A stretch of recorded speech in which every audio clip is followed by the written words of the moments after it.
episode 12. Oh, hold on. Uh-oh. Is something happening? Yeah.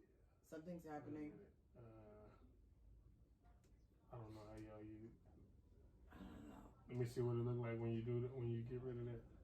Okay. So you might want to delete that and then start over. Okay. Because what it did was It recorded it just over. kept looping in that certain spot. I don't know why it did that. No, But yeah. Hi. We fixed it. It was looping in that certain spot right there. Look, we fixed it. Well, We hope we fixed it. I really didn't do anything. Hello, family, and welcome back to Redefine the Podcast. I'm your host, Dee McCoy, and we are here for episode 12. Very exciting. And I'm here with everybody that I've had thus far. I've been very close to, but I get the opportunity to work with someone brand new. Boostyano, what's up? How you doing? How are you? I'm doing great. I appreciate you having me. Thank you so much for coming. Boostyano is one of David's very close friends, and Boostyano is doing some amazing things right now.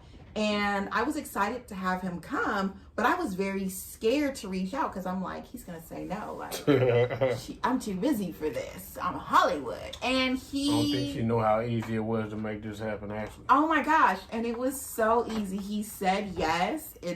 He came down from the valley. Like, we're all the way in Long Beach, so that is big. So for everyone who doesn't know you, talk about what you do and where you at. First and foremost, like she said, I'm Boostyano from San Diego, California. You know what I'm saying? I would say rapper, but I'm a music artist. Mm. I would have said I was a rapper some years ago because that's all I focus on now. I actually can say I'm a complete artist. Okay, so I'm sorry to even interrupt you in the very beginning. Oh, yeah, no problem. A rapper and a music artist.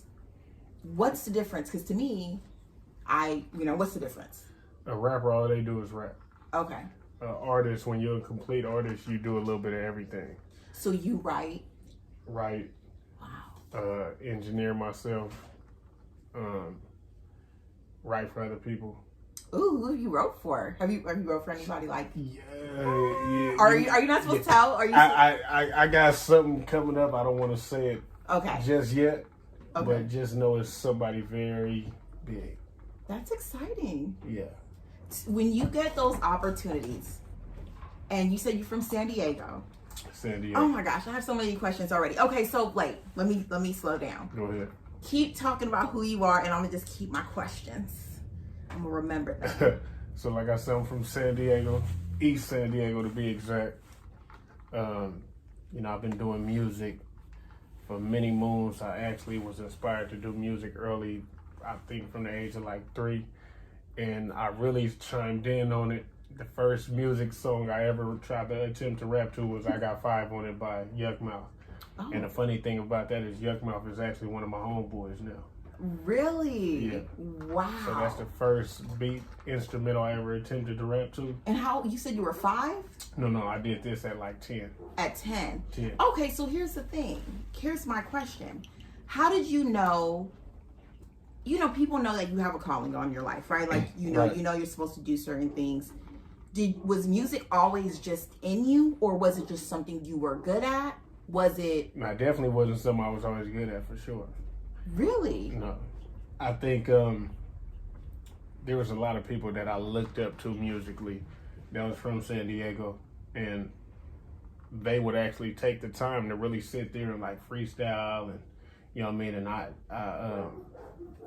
think some people aren't very open to really sitting. No, I really don't think rap is something that can be taught. It's got to be something that's kind of built in you. Okay. Or something that you got to work at and get there. So do you think that you said it has to be built in you? So when you were in school, mm-hmm. Did you think ever at all like, I'm gonna be a firefighter or I'm gonna be this? Like, you always knew? No, I actually thought I was gonna be in the NFL, to be honest. Did you used to play football? Yeah, I played football the majority of my life. You're built like a football player, but you're real tall. I played football the majority of my life. I actually played basketball as well and ran track. So, I mean, I was pretty athletic. So I thought, my mind told me that I was going to the NFL. Okay. But, you know, everything happens for a reason. Mm-hmm. You know what I mean? I went and played college football. I played a little arena football. You know what I mean? I was blessed to meet a whole lot of good people in a way that I'm still close with, keep in contact with. And, you know, I think maybe that was just what it was for, like just to meet great people, you know what I mean? And have genuine people around that I can still to this day call and, you know what I mean, call a family member more so than a friend. One thing that I really like about you is you're very busy, but for whatever reason, you and David are able to connect on, like, you guys talk a couple of times a week, which I think is so amazing because David don't talk to nobody, right? Like he is very selective about who he spends his time with, and that's a good thing. Who he talks with. And how do you keep that? Like, how do you decide? You said something earlier about energy and like I'm an energy person. What does that mean? I mean, to me, I feel like within the first 10 to 15 minutes, you can tell know who you're dealing with. Okay. You know what I'm saying? Like, you can see through BS. You know what I mean? BS is going to expose itself before it realizes that it exposes itself. You know what I mean? Mm-hmm. And, you know what I mean? Like I said, it's kind of a feeling thing. You can feel out who a person is, and everything they're going to say or do is going to be genuine. And you can kind of, you know what I mean, see that. I think even if a person isn't an energy person, they can see when somebody is playing or when they, you know what I mean, actually serious about who they are as a person and who they project themselves to be to people. So me, like, if I get a good energy, good vibe out of somebody, and I feel like they're genuine, I'm gonna actually put time into building establishing a relationship with them. So do you feel like in this industry that you're in, you're around a lot of people? Yeah.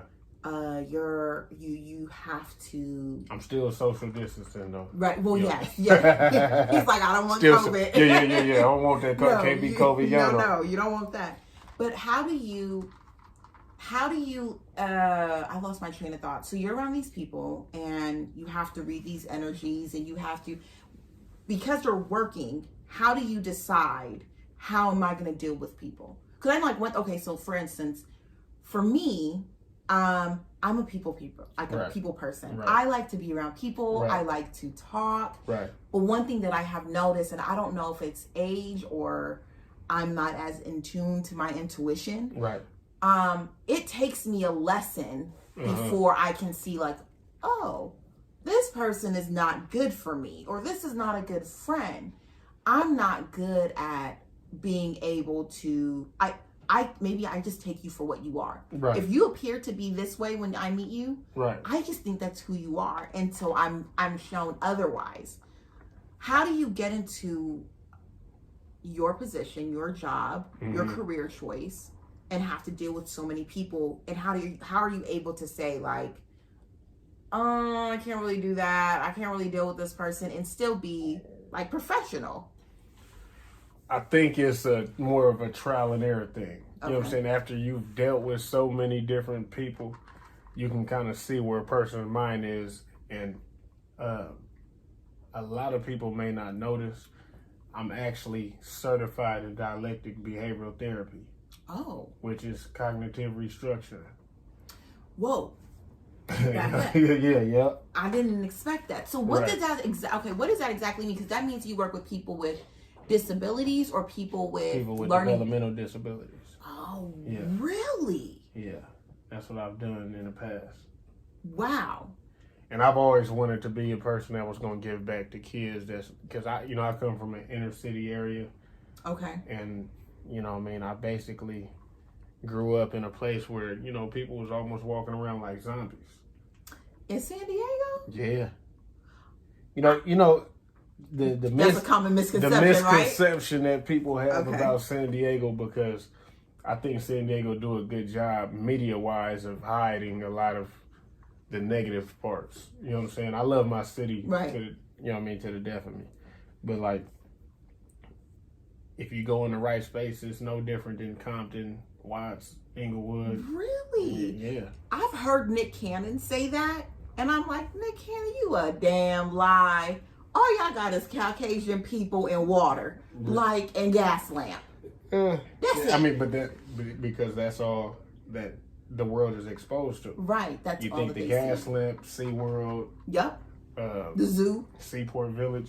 You know what I mean? Like people think those things, and Belmont Park, the beach, and it's like that's all people think of. But if you go more inland, you actually see what's really going on out there. Okay, so how was growing up? How was so the podcast, we kind of spoke about it. Right. Is all about like these redefining moments in your life, your highs, your lows, how you got out of it, right, and how you continue to build. Right. I want to be able to create a space for people to provide Black people, Black people, African American, people of color. Right. I want to provide a space for us to show and demonstrate that we are so much more than what the world is saying that we are. Yeah. Because I feel like there's not always a good depiction of us, right? And so that's why I think you coming on is so important, because you're saying like, I came from this, and now we haven't even got there, but you're working with some amazing people. Right. And like, you're a prime example of it can happen. Yeah, definitely. So first of all, like I said, I grew up in East San Diego, which is generally known as City Heights. Okay. And where I grew up at, I seen a lot of people battle with drugs. You know what I mean? There was a whole lot of gang violence. You know what I'm saying? This fly. Oh my gosh. The fly is so disrespectful. He trying to come hang out with us. Oh my Lord. So there's a lot of gang violence. Like I said, a lot of drugs. And I was blessed to see a side, and I feel like I was molded by it because I knew what I didn't want to do. You know what I'm saying? Like, I didn't want to be walking around looking like a zombie. Right. I didn't want to be on drugs. You know what I'm saying? Right. Like, I knew what I didn't want to be, but also, I still was influenced by all of the gang culture. So when you say you're influenced, you maybe, what does that like mean? Like, my brother... You got an affiliation. Okay, that's what I'm about to say. Right. So, my neighborhood was Crips. Okay. You know what I'm saying? So, my dad was like the head honcho. Okay. And I believe when I want to say between either 3 or 4, my dad was locked up and he did some federal prison time. Okay. And he got out when I was 10. Oh, that's a long stretch. Yeah. So it was his mom? Huh? Just mom, like you're in a single parent household for all those years. Yeah, for the most part it was just mom, but I was actually raised by my stepdad. Okay. And he, he showed me that, there were sports. I had options to play sports and all of that. And my mom moved us to a different area, but I still had to return to my neighborhood on the weekends to go chill with my grandma. Okay. So I was kind of like back and forth. So you knew both sides of, I guess the area that you grew up in. Uh-huh. And then you knew like this other side. So you were in the middle. But I can't really say the other side was much better than where I was at, because there was still some other things going on over there. But the neighborhood that I moved to was more like Hispanic dominant. Okay, so then that's a whole nother issue within itself. Yeah, right. Because you're one of the few Black people. And then there was also Black gangs in that area. There was Asian gangs in that area, Mexican gangs in that area. So it was like it's constantly wars going on between them. So I kind of like had to make sure I didn't get associated with the gangs in that area at all. And how that to me feels like, I'm sorry to cut you off, that feels like you have if you were able to, I don't know what the word would be, avoid that kind of stuff, like you gotta be real tunnel vision. Like you gonna do whatever you have to do here and do this? Like, is that something that you can say that you have, like a good, like? I mean, I'm a more mature person. Mm-hmm. You know what I mean? I'm older now, so when I make decisions, everything is based around my daughter. You know what I'm saying? Like I make decisions. You know, my mind isn't always, you know what I mean? We all get mad, we all get upset, we all get frustrated, and we all want to retaliate at times. Mm-hmm. But like, I think now where I'm at mentally, I'm able to think, okay, if I do this, it's going to take me away from my daughter. Right. You know what I'm saying? So like, it makes my mind second, you know what I mean? Second guess a whole lot of things, and I'm able to react accordingly. You know what I'm saying? But if somebody come within arm's length, I'm definitely gonna defend myself and know how to. You know what I'm saying? Right. So, but like I said, I try to make decisions based on how it's gonna affect her, and you know what I mean. I would never want her to grow up the way I did without my dad. You know what I'm saying? Like I said, my stepfather was around, so that was my dad too. But like, to actually have your actual parent, you know what I mean? Like, I don't want her to have to deal with having another man she needs to depend on, other than me, until she gets older and get married or something. You know what I mean? Right. So I'm really big on. I've talked about it probably with every father that has came by. I am very big on fathers and fatherhood, because I feel like fathers, like mothers, we are very important. We are everything. Well, you know, moms get a head start. You guys got a head start on everything because you actually hold the baby for 10 months. Forever.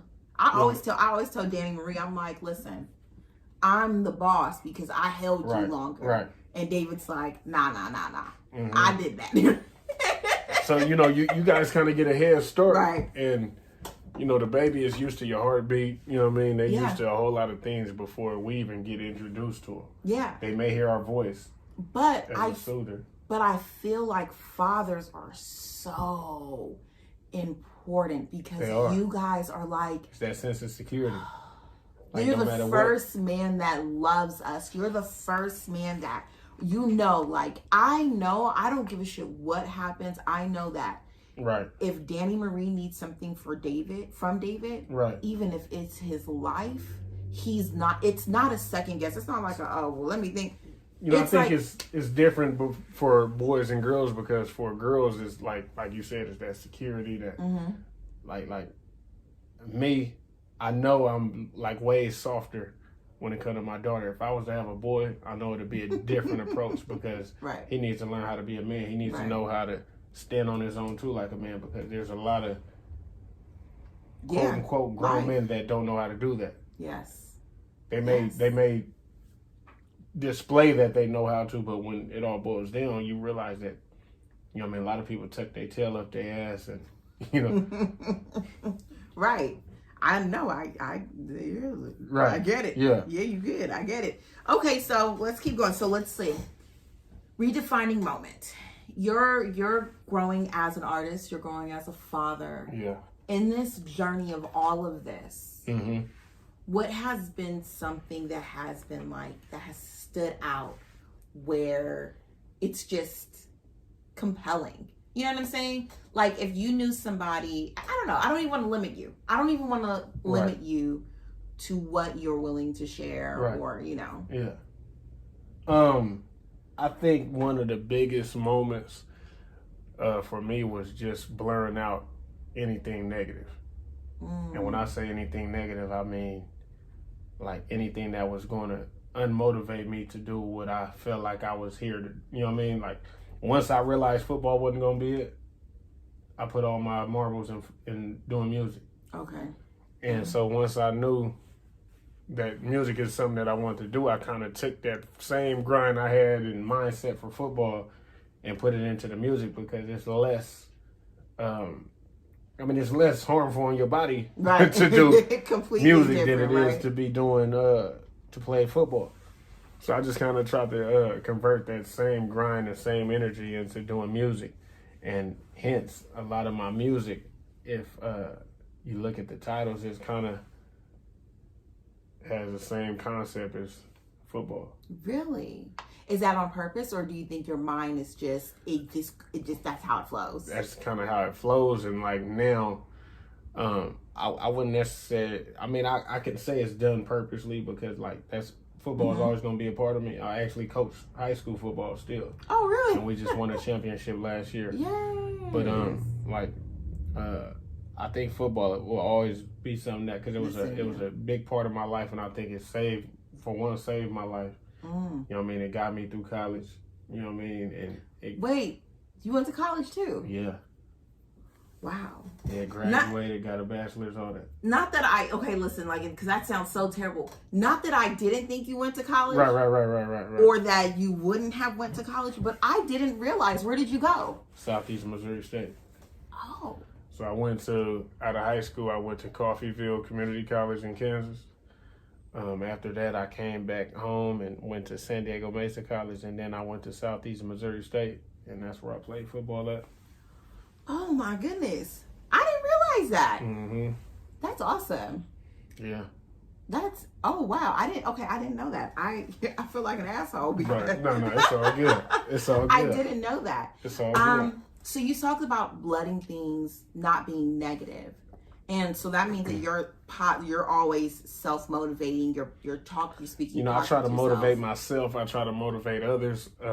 For the past, I want to say maybe 5, 6, 7, maybe even 7 years, every Friday I do a thing called FullSpeed Friday. You do FullSpeed. Yeah. FullSpeed Friday, and what does that consist of? Basically, a lot of people ask where I get my material from and all that for it. I literally just turn the camera on and start talking. So and what are you doing though? Like, what are you talking about? It's everything that I'm talking about is something positive, and it can be anywhere from self-motivation to energy to basically pursuing and chasing whatever it is that you believe in. You know what I'm saying? Okay, it's just basically a self-motivator for people. And I feel like doing it on a Friday is a way for a person to go into the weekend with a better positive attitude. Because, we all going to turn up, party on weekends and do whatever, but it's easy to wake up on Monday and try to motivate people for Monday, but why not motivate people for the weekend? So, I got to put you on the spot. Go ahead. A FullSpeed Friday. Right. Give me some of that. Right now. Right now, create one right now. You create one right now. Okay, so if you believe in something and it's something that you truly, truly got a passion for, and it's something that you love doing, something that you have other people that love to see you do it in, why half-step it, why perpetrate when you can give your all to it, and you don't need to be validated by nobody other than yourself to pursue that dream that you want to, achieve. You know why that's good? So this morning, every morning before I do anything, I listen to something motivational. Before I do anything, right? Listen to something motivational. And this morning I was listening to something, and maybe it was Les Brown, and he says, it doesn't matter if people don't see your vision because God gave you the vision. So you don't need to be validated by anybody else. And I think that's one of the biggest issues for people is when they go into some, of course, we all want to be liked. We all want to be accepted. But it's like, if it's something that you got a passion for, why let other people determine whether you can do it or not? Did you ever have anybody tell you that was like you weren't going to be able to do music? Yeah. It's funny. Like I've actually reached out just through my younger days of people that I looked up to musically, locally in my city. And I've had people tell me everywhere from stick to football to, like, this might not be something that you want to do. This, what I mean? Like, and I feel like I had every opportunity to be like, you know what, maybe I shouldn't do this. But everything that they told me for the reason for not doing it is the reason why I'm doing it. And I don't know if you really know the background on San Diego as far as people that's successful when it comes to the music industry. I don't know. It's not a lot. I was about to say, I don't know anybody. Exactly. And I'm way farther than anybody. A lot of people. I won't say anybody. Than a lot of people are. And me, I want to see more people because there's a lot of talent down there. There's a lot of people that have the ability, but I think it's a mindset thing that's holding a lot of people back. So when you say it's a mindset thing, so one of the things that you've said so far is that you talk positive. Yeah. What is something else, something that you do that you think that has helped further your career so far? Just being genuine and having I wouldn't toot my own horn, but I don't feel like I have any character flaws. Like if I'm telling you how I am towards you, like if I got love for somebody, like I'm gonna genuinely show that person that I got love for them. Right. Like I don't have to have no hidden motives, no, you know what I'm saying? Like I don't feel like that's going to get anybody further. I don't have no ill thoughts for nobody. I don't wish ill, you know what I mean? I don't wish negative on anybody. So it's like, even the people that might not like me, I want to see them do good. I want to see them win, because having ill feelings toward them is just me being just like them. Right. So like, why do that? That's so good. Life is too short. Like I want to be able to enjoy the people that genuinely got love for me, that I genuinely have love for, my family, my kids, you know what I mean? Like I want to be able to enjoy all of that. So like, why have myself be put in situations to where I got to talk bad about somebody else? Like there's way more to life than to spend my time speaking on anybody. And then how do you deal with people? Okay. I always talk about myself while I do my things because go ahead, do your thing.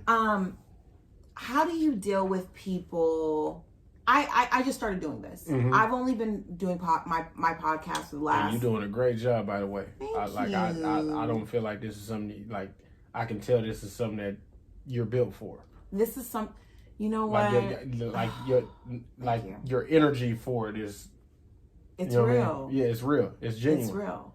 And you know what? And if the pandemic hadn't happened, I'm going to ask you about that. If the pandemic hadn't happened, I would have never had the time to do it. I would have never. I am a full-time student. I have my daughter. I have my sister. I work full-time as well. Right. And I would have never had the time to do it. And so all of a sudden, everything shuts down. And now it's like, oh, and that shit. That spark rise. And I'm like, I can do it now. I struggle with when people say like negative things, or like, you're just saying like, people say negative things, and I'm like, oh my God. Right. How do you're in an environment where people are going to criticize you, whether it's good or bad, all the time because of what you do. So you have to have thick skin to do it. That's another mindset thing. Okay. Like, for you to feed into something, you have to allow it to. It's a choice. Like nobody's holding a gun to your head and saying, "This is what I feel about you. This is what you need to believe." So you have to allow that to affect you, for one. And then another thing is, it's kind of like. I look at things as like a diet. You know what I'm saying? When people want to get in shape and they do certain things, they change the way they eat. They change what they allow themselves to intake. And even though sometimes we may eat bad food and all that, your body still is going to only really full blown take in the vitamin side of it. So you got to be like your body and choose what you decide to digest. That's so good. You know what I'm saying? Like you gotta allow yourself to digest certain things, and if you don't digest the negativity, you're not going to take it in. Woo, that's good. Yeah, you that's gotta. Good word. And it's kind of like a person can call you. You can be on this mental high, and everything been going positive your whole week, and then all of a sudden, this one person call you, and they want to tell you about all this drama. Right. The way my mind works is I'll let them talk for a minute, and I'm like, you know what, I gotta go. Cause like, why allow myself to take on your trash? To put your trash in my backpack. Yes. So now I gotta carry that on my back Cause then after that you're thinking about what they've told you, or if you're a good friend, you're a good person. So you're gonna hear them out. Yeah. But it's like if it's something that's negative, like let me rephrase that. So, if you find yourself in a situation where you're listening to somebody gossip, that's the difference between somebody coming to you because they're faced with an issue that they're trying to solve. You know, a person that's faced with an issue, you can help them solve that problem, but you're not about to chime in on no gossip. Right. It's something that don't even matter. And I think a lot of people consume themselves with things that don't matter over what does. And it's like, you can either focus on 2 people that support you or 2,000 that don't. And if you got 2 people that support you over 2,000 that might not, you owe it to those 2,000 people to give you all. That's good. Not to them 2 people that to give you all. Because that's all you need. That's sometimes. all you need. That is so good. And that's very helpful because we live in a world right now where like social media, everything is so opinionated, and everybody got an opinion that's out of their budget. Not many you know what I'm saying? That your opinion's out of your it's budget. out of their budget. Like your opinion can't even buy me. So why am I allowing your opinion to stop me from doing what I want to do? To dictate anything that you do. That's good. Yeah. I like that. You're deep. Yeah. He said, yeah, I am.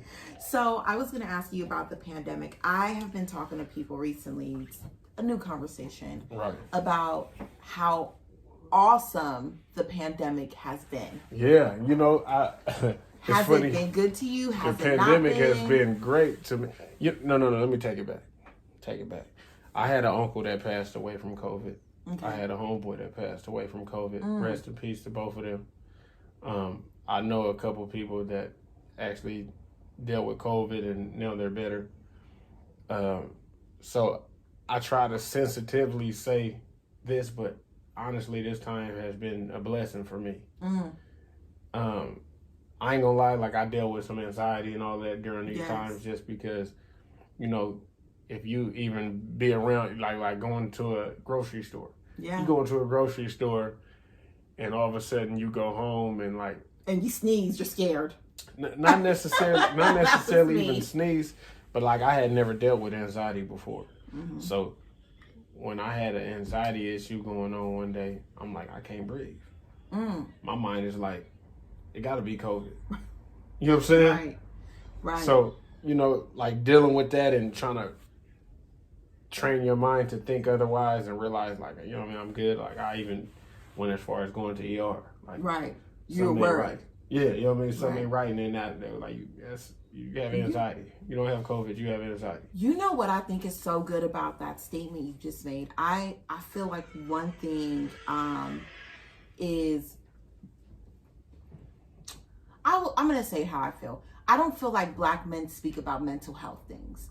I don't feel like black men speak about... With that's right. I can openly talk So you can openly say like, well, no, this is like, that was anxiety or that was whatever. And I feel like you saying that is so cool because I don't want to say you don't look like you're a tall guy, like you're a big guy.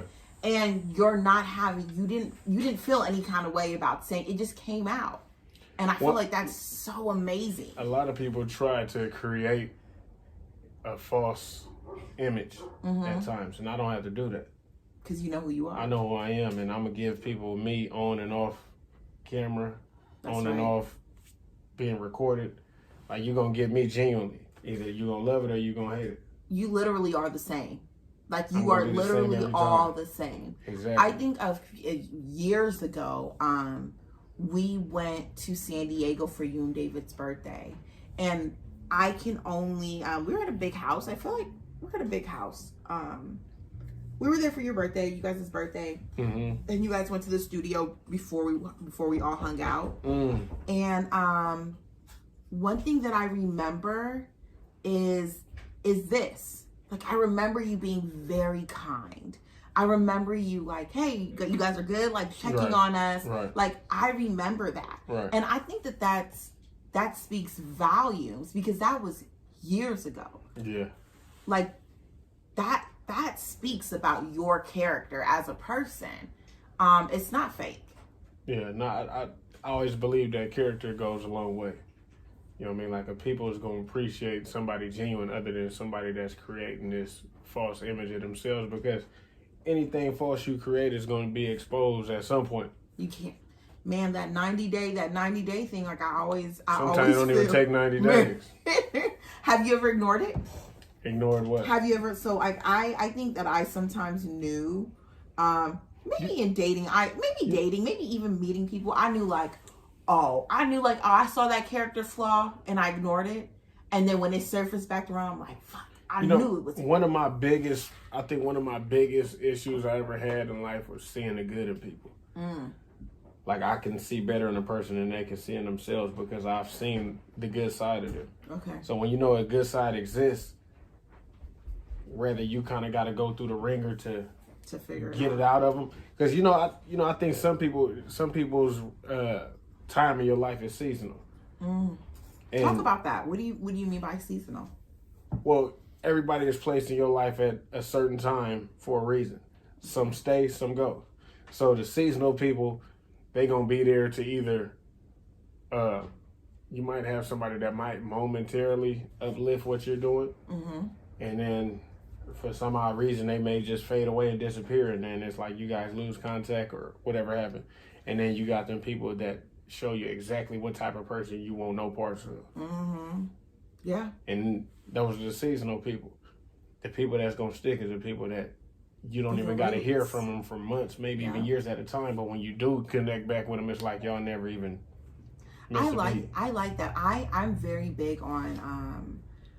I always talk about it too, like planting, and I feel like there's people that are the roots. Right. That no matter when you meet them or how you meet them, you're rooted. Like they are supposed to be there. Right. Whether you know your relationship with them is for 2 months, 6 months, like you know good people. Right. And then you have like the leaves where they're there and leaves, they break off sometime, they die, but they were there. They're there to help. Right. And then there's the petals, and the petals make you feel pretty.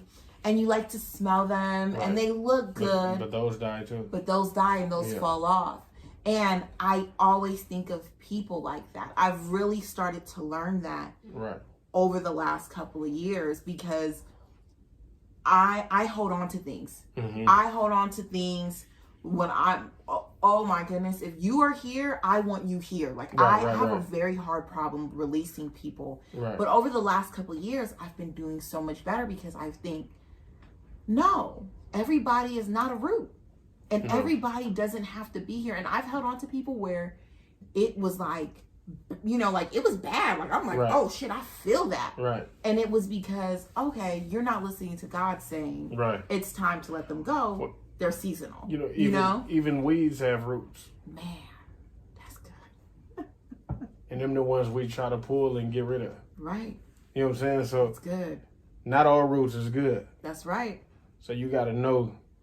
You have to be able to tell the difference. And for instance, you can take a tree that's been somewhere forever. All of a sudden, it's going to tear the concrete up. And that's a bad root. Yeah. That's connected to a good foundation. Foundation is key. You know what I mean? A lot of trees last years and years and years, but sometimes the roots grow and they go into a situation where they mess up something that's a necessity. That's a very different perspective too. Right. So you're saying that the foundation is the foundation is more important than anything else. Right. That's good. Right, because you can grow off a foundation and keep it going. You can grow off a good foundation. I can forever. If my foundation is right, I can die and be gone, but that foundation and your name is still there. You're still. That's good. Right. You so deep. So we've talked about a little bit of everything. Right now, you have been very blessed, I guess you can say. Very blessed. And that's like you were saying about the COVID. I feel like, I've had pre-existing relationships that were strong, but I feel like during this time of COVID, like I got to spend more time with people that I had created and established relationships to strengthen them even more. And like I got to spend more time with my family. You know what I mean? I've had more time to myself than I've ever had, I believe. Yeah. It slows life down. Yeah. It slows life down. It slows life down, but it's how you react to that slow down. Like, are you gonna just stop when it slow down, or are you gonna find a way to work. accelerate? Yes. And some people completely stops and find every reason to have an excuse for why they can't, when they can find an excuse for why they're doing it. This is true. This is good. So you've been working with. Can we say who you've been? Yeah. Okay, I'm like I don't want to be that person. I don't want to be that person. Yeah, like, you can say it. No, you can say you've been working with Wiz Khalifa. Yeah. And I guess I'm not sure what's his brand called. Taylor Gang. Okay, so you've been working with them. Yeah. How do you like that? I guess honestly, you can't say like, oh, I fucking hate it. No. Like I can honestly sit here and say I look at Wiz Khalifa like a brother. That's good. Like he's a brother to me, and I've lost sight of him being Wiz Khalifa. Right. So like, he's took me in, he's took my family in.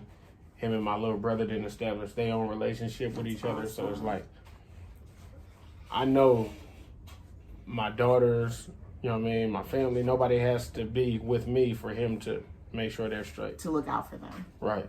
That's awesome. And there's so many people that feels they have this entitlement, like, oh, he dealing with Wiz Khalifa, he doing this, he should be helping this, he should be helping that, he should be doing this. And sometimes people got to realize at some point in all of our lives, every day, we got to look in the mirror. Whether we washing our face, brushing our teeth, or even walking past one. Right. At some point, you're going to glance and look in that mirror. You can lie to any and everybody, but you ain't never going to be able to lie to yourself and believe it. That's true. So you have to look at, what have I done for this person? And you can help a million people, but that one person you don't help is going to tell people you don't do nothing for nobody. Right. They'll try to change the narrative. But you can outlive a lie. Like, you can outlive the lie because you create your own narrative. Exactly. Yeah. So it's like, me, I'm gonna switch it up a little bit. Okay. If somebody I knew was in the position that I'm in right now, I'm not going to go to them to see what they can do for me. I'm going to see what I can do to help them exceed where they're at. Yeah.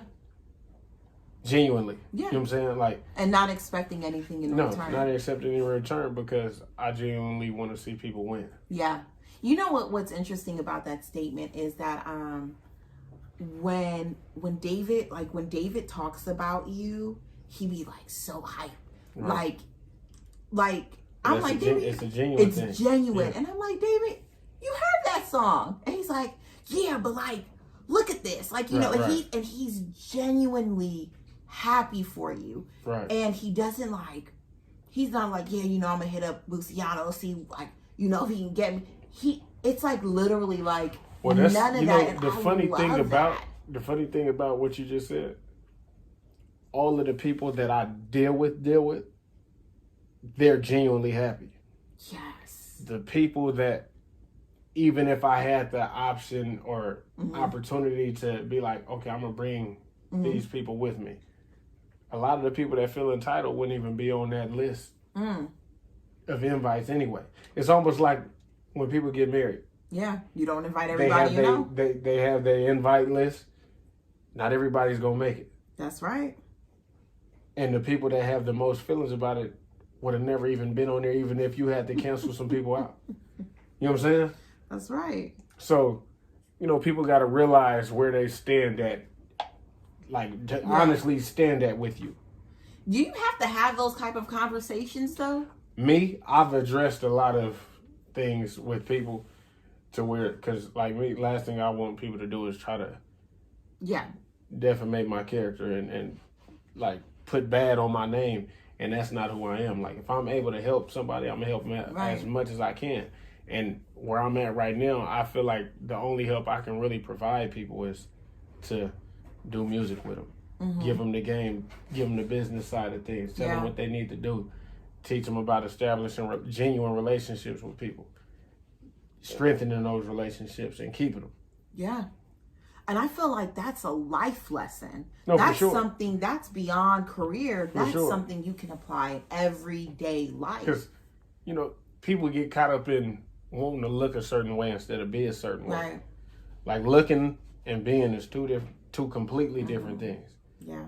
And everybody get caught up in a numbers game. Everybody want likes. Everybody want, you know what I mean? Oh, I see you doing your thing. Mm-hmm. But when you're actually doing that, only a small amount of people is going to congratulate you on what you're doing. There's two ways of sticking your hand out. You can stick your hand out horizontally, or you can stick it out vertically. The vertically person is coming to congratulate you. The person with their hand horizontally, they want something from you. That's so good. So all handouts ain't bad. If I'm sticking my hand out to congratulate you, that's mean I genuinely, I'm happy for you. I'm proud of you. If I stick it out horizontally, what can you do for me?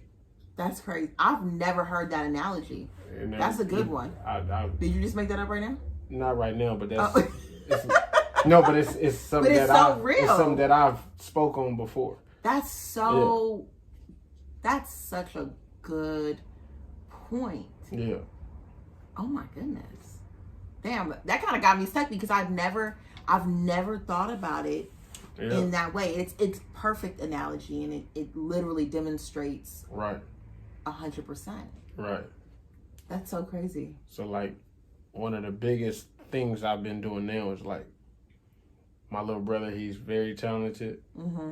And like y'all, he cute too, y'all. He cute too. He young, but he cute too, girls. Now, my thing is giving him the game the best way I can and letting him see what all this entails on it.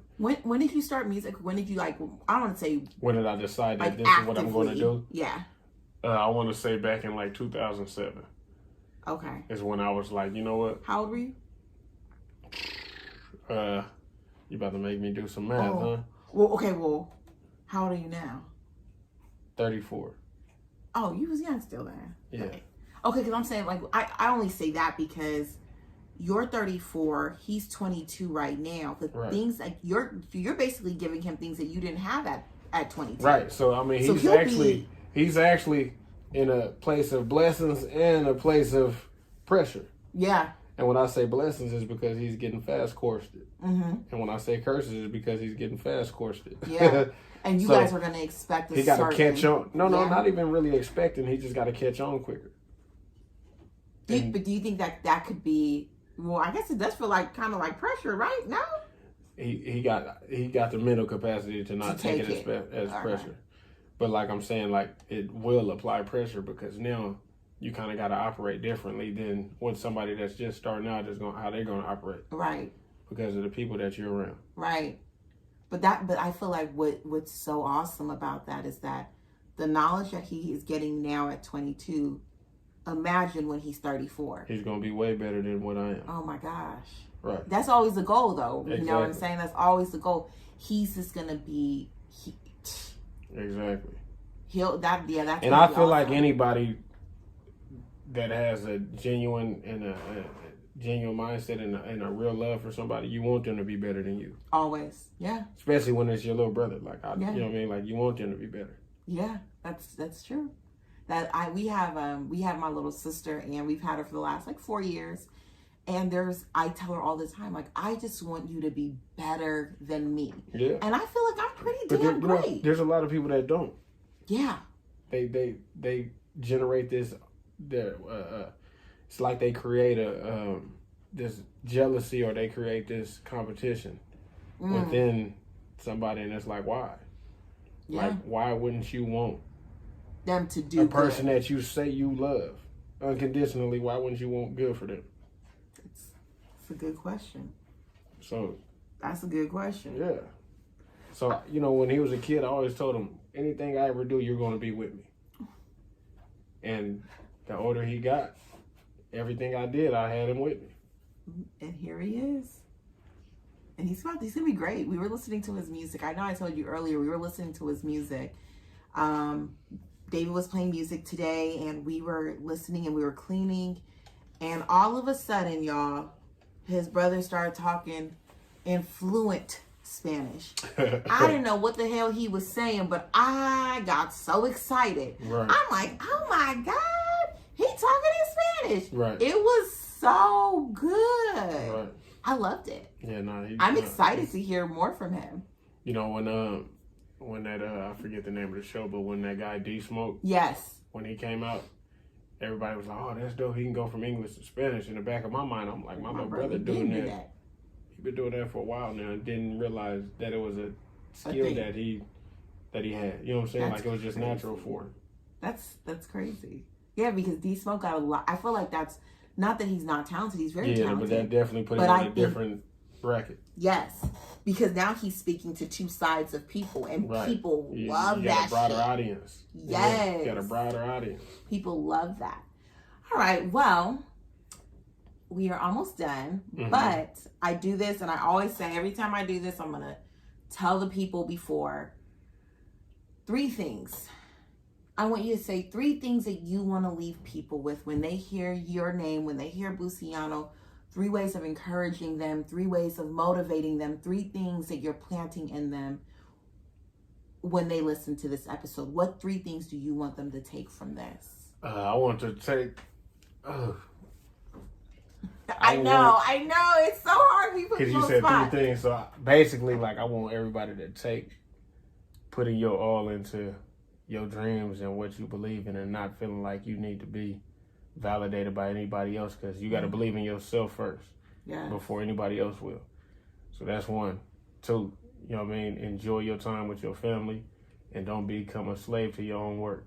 And 3, just love people genuinely and try to keep flaws out your character.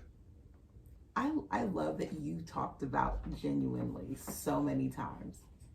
I really feel, I know that I said I was going to end, but I really feel like that is just something that we don't get anymore from people, from any, you know, like not from anybody, because of course you have a few people that you meet, they're very genuine, and you feel it. Like when you start talking, you feel it. Like you don't feel like you're putting on a show. You don't feel, it feels like you really mean well, like you really mean what you're saying. And I think that is so important. And I love that you just spoke about it so much. You know, one analogy I always use to people is, you know, a lot of things that are solid started off as a liquid.